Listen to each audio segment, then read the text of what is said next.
पंजतन पाक सां प्यार कर, तिवणन वारा राज़ी खुदा के करणो अथई जे। पंजतन पाक सां प्यार कर, है पंजतन पाक सां प्यार कर, जन्नत में घर तैयार कर। राज़ी खुदा के करणो अथई जे, पंजतन पाक सां प्यार कर। राज़ी खुदा के करणो अथई जे, पंजतन पाक सां प्यार करे। है जग जुड़ियो जन जे करे, शान बुद्धि शोन दिल ठरे। ओ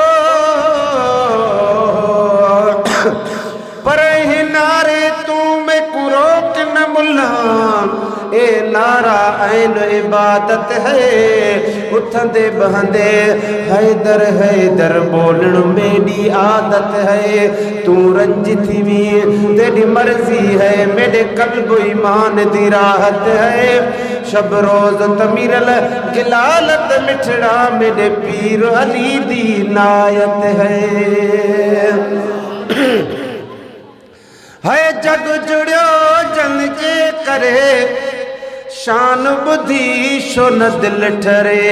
हुरन मलेकन सिरड़ा झुकाया, हुरन मलेकन सिरड़ा झुकाया। तू भी अहिड़ो अदब अख्तियार करे, अहिड़ो अदब अख्तियार करे, जन्नत में घर तैयार करे।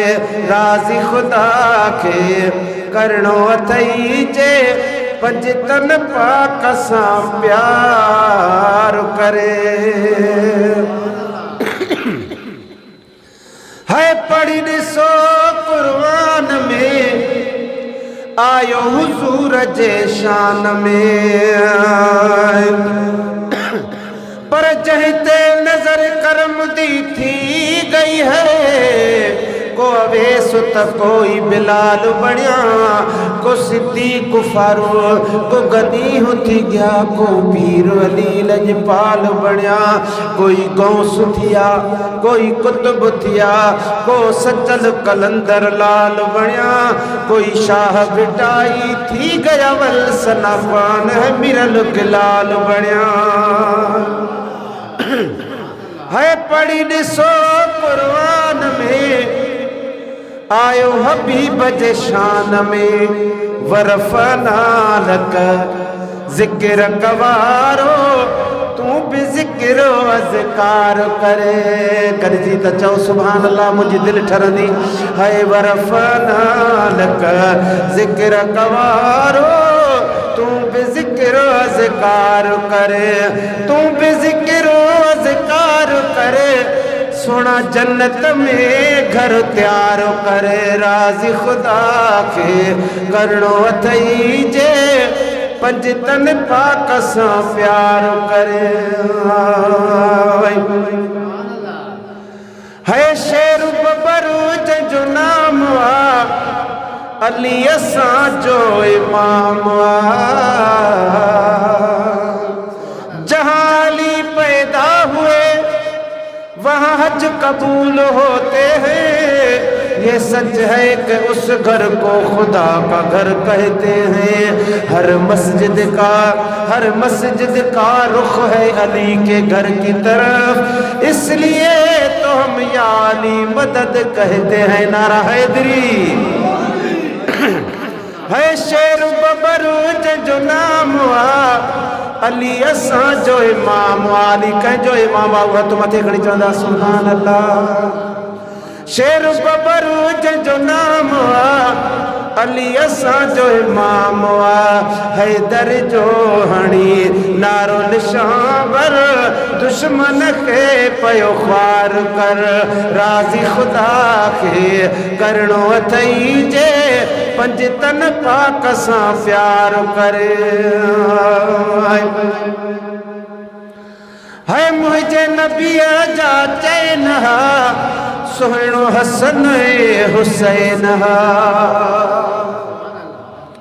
है सुहिणे नबीअ जा चैन सुहिणो हसन हुसैन शान भरने जो शान खुदा क्यों तू भी ताबेदारी करे शान भरन जो शान खुदा क्यों तू भी ताबेदारी कर तू भी ताबेदारी कर जन्नत में घर तैयार करे राजी खुदा के करणो अथई जे पंज तन पाक सां प्यार करे आसंदन जो दर सखी तू बे उम्मीदूं रखी पर रब तोखे शफा जो उज़न ॾिनो अख्तियार ॾेई मुख्तियार कयो काइनात में कुलनी जो आका सरदार कयो पगदार कयो तू दुरे यतीम त खुद आही पर तोखे यतीमन यार कयो चवे मिरल गिलाल फ़कीर मिठा तो तिवड़न वारन जो सभिनी जो बेड़ो पार कयो हया संदन जो दर सखी तू बे उम्मीदूं रखी गुलाम उमर जने वांगे पियो तू नात नहीं निर्वार करे कालन माणी गूंज उडाणी वेई पुनल जे पार ॾे वेई पुनल जे पार ॾे सुहिणे नबी सरदार ॾे कालन माणी गूंज उडाणी वेई पुनल जे पार ॾे